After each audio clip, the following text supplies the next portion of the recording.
तो आइए देखते हैं कि कश्मीर का मशहूर पकवान यानी रिश्ता या गोश्ताबा जो है उसको किस तरह से तैयार किया जाता है। तो सबसे पहला काम यह होता है कि गोश्त को छोटे छोटे टुकड़ों में काटा जाता है, और अगर उसके अंदर कोई सफ़ेदी वगैरह हो तो उसको अलग किया जाता है। फिर उसके बाद असली काम शुरू होता है, यानी गोश्त को जो है कूटा जाएगा। ये जी जो है जिस पे गोश्त रख के काटा जा रहा है इसको हम कश्मीरी में जो है गोश्त पर कहते हैं।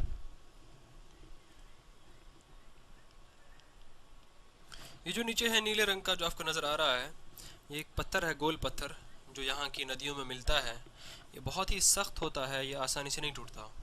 और ये जो है यहाँ पर, इसको हम गोस्पर कहते हैं। ये एक किस्म का हथौड़ा समझ लीजिए, जो लकड़ी का बना होता है। ये आप देख सकते हैं कि गोश्त को जो है छोटे छोटे टुकड़ों में काटा गया है।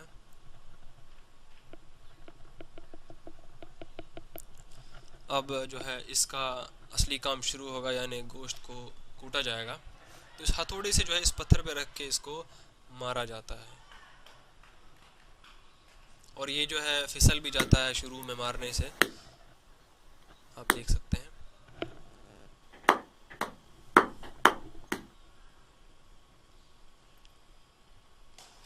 इसी तरह से गोश्त को जो है लगातार कूटा जाता है आखिर तक, जब तक कि ये बिल्कुल नरम और मुलायम नहीं हो जाता। आप देख सकते हैं कि गोश्त की जो हालत है वो बदल रही है, और जब इसको कूटा जाएगा ये बिल्कुल ही नरम और मुलायम हो जाएगा।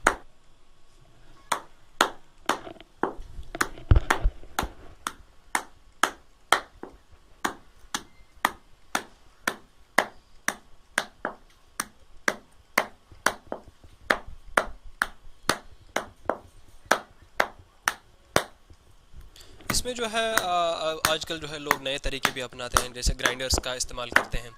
तो ग्राइंडर्स की जो मतलब ग्राइंडर से जो बनाया हुआ वो रिश्ता या गोश्ताबा होता है, उसमें वो मज़ा नहीं रहता है जो इस रिवायती तरीके को इस्तेमाल करने से जो आता है।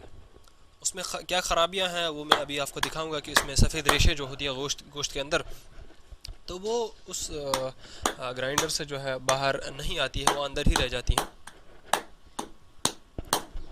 आप देख सकते हैं कि गोश्त की हालत जो है बदल रही है।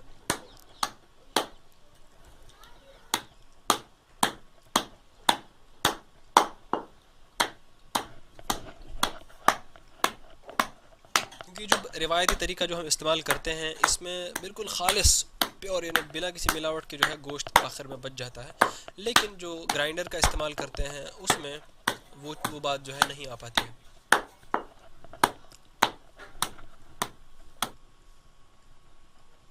इसकी सफाई सुथराई के लिए जो है एक साफ़ कपड़ा जो है नीचे रखा जाता है, आप देख सकते हैं, ताकि अगर गोश्त इधर उधर फिसल भी जाए तो वो हम उसको दोबारा इस्तेमाल कर सकते हैं।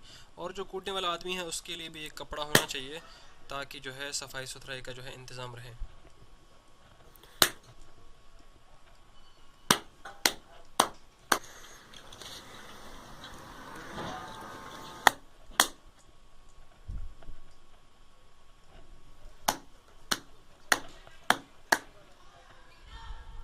इधर आप देख सकते हैं कि जो है एक प्लेट में चर्बी जो है चिकनाई जो है लाई गई है, ये भी इसके अंदर मिलाई जाएगी। ये बिल्कुल ताज़ा है, बिल्कुल फ्रेश है।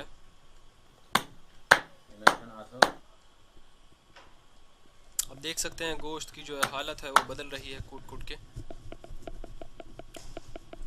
इसके अंदर आप देख सकते हैं, ये देखिए कि छोटी छोटी रेशें जो हैं इसके अंदर सफ़ेद रंग की आपको नज़र आएंगी, जो बिल्कुल सख्त होती हैं, जो बिल्कुल मतलब आप उसको चबा नहीं सकते हैं। तो इसको बाहर निकालना ज़रूरी होता है, तभी जाके आप रिश्ते का जो असली मज़ा वो आप ले सकते हैं। ये देखिए बीच में जो सफ़ेदी है इसको कूट कूट के जो है बाहर निकाला जाता है, ये अपने आप बाहर आ जाती है। तो जब ग्राइंडर का इस्तेमाल करते हैं तो ग्राइंडर में ये पूरा कट जाता है, तो उसमें जो है ये अंदर रह जाती है, तो फिर वो मज़ा नहीं आता है। और ये जो चिकनाई अभी लाई गई है ये भी इसके अंदर जो है बाद में मिलाई जाएगी, और अंडे भी रखे हुए हैं, अंडे भी आप फोड़ के इसमें डाल सकते हैं, तो वो भी काम जो है चर्बी का करेगा। उसका फ़ायदा ये होता है कि जब आप आखिर में इसकी बॉल्स बनाएंगे, चाहे रिश्ता बनाना हो या गोश्ताबा बनाना हो, उस चर्बी की वजह से ये गोश्त जो है जुड़ा रहेगा, ये फटेगा नहीं। वरना अगर आप ऐसे इसको बिना चर्बी के पकाएंगे तो इसका जो फटने का डर रहता है। ये आप देख सकते हैं कि चिकनाई जो है इसको नरम होने के लिए गर्म पानी में डाला गया है, और ये जब हल्की सी नरम हो जाएगी तो फिर इसको जो है इसके अंदर मिलाया जाएगा।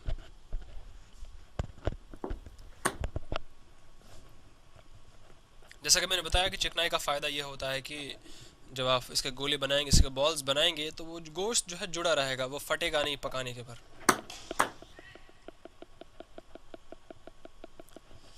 ये आप देख सकते हैं, देखिए नमक जो है इसके अंदर ये मिलाया जाता है, और जो भी आप मसाले डालना चाहते हैं इसके अंदर, तो वो पहले ही इसी हालत में, इसी दौरान जो है कूटने के दौरान इसके अंदर मिलाई जाती है। और जो भी मसाले आप इस्तेमाल करना चाहते हैं, ज़ीरा हो या इलायची हो, बड़ी बड़ी इलायची हो, सब्ज़ी इलायची हो, जो भी हो, आप इसके अंदर इसी वक्त जो है इस कूटने के दौरान आप मिला सकते हैं। आप देख सकते हैं कि गोश्त जो है हल्का सा नरम हो गया है, इसकी हालत भी बदल गई है।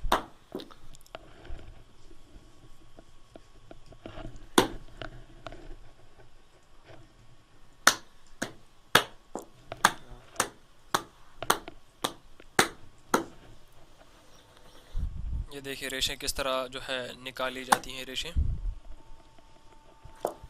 ये रेशे जब निकल जाएंगे तो बिल्कुल खालिस, बिल्कुल साफ़ सुथरा गोश्त जो है इसमें बच जाएगा। ये बात मिक्सर या ग्राइंडर इस्तेमाल करके नहीं होती है। ये अब देखिए च्युइंग गम की तरह जो है ये गोश्त बनेगा, बिल्कुल नरम और बिल्कुल मुलायम और खालिस गोश्त बचेगा। और अभी तक इसको कूटते हुए जो है तकरीबन मेरे ख्याल से पिछले 10-15 मिनट से लगातार कूटा जा रहा है, क्योंकि मैं बीच में वीडियो पॉज कर रहा था। तो अभी तक ये तैयार नहीं है, अभी इसको और कूटना पड़ेगा।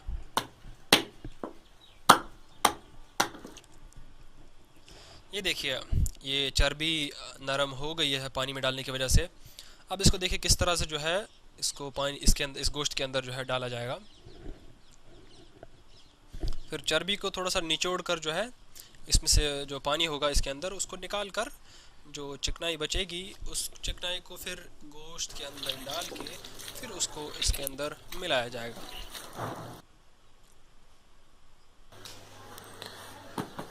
तो इस चिकनाई को मिलाने के लिए गोश्त का हल्का सा नरम होना ज़रूरी है, तो पहले गोश्त को कूटा जाता है आधा, तो फिर जब कुछ नरम हो जाएगा तो फिर इसके अंदर चिकनाई जो है मिलाई जाती है, वरना शुरू में आप चिकनाई जो इसके अंदर नहीं मिला सकते हैं। और जाहिर सी बात है चिकनाई जो है उससे फिसलन बहुत होती है, तो हाथ को सुखाना बहुत ज़रूरी होता है।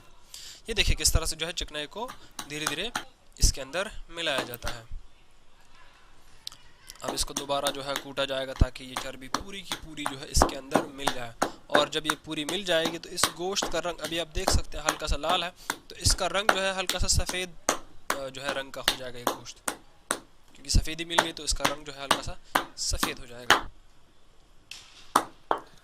अब इसके अंदर वो रेशें वगैरह बिल्कुल भी नहीं है, बिल्कुल खालिस गोश्त है।